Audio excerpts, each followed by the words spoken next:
бид нар өнөөдөр Өмгөө аймгийн нутагт байдаг 3 төс сумын нутагт байдаг. За нэмэгтийн хавцал, нэмэгтийн бас хонгилж хилдэг. За тэр газар ирчээд байна.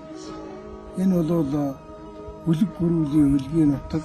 Эндээс бол одоо Батаар олдож байсан. За нэмэгт заавар гэдэг дэлхийд нэртэй үлэг гөрүүлийн одоо олон яс олдож байсан.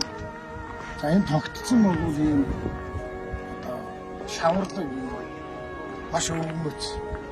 Маш тийм сонирхолтой юм тогтцсон.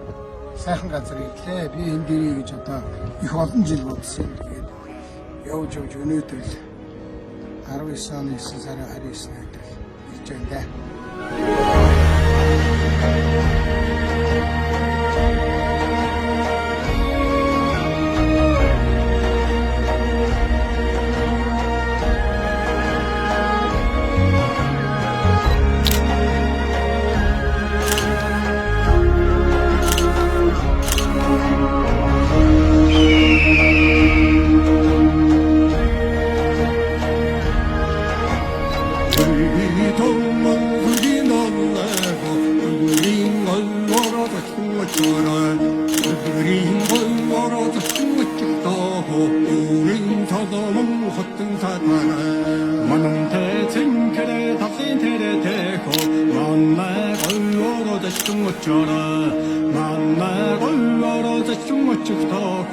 Alchni orgon satmırdara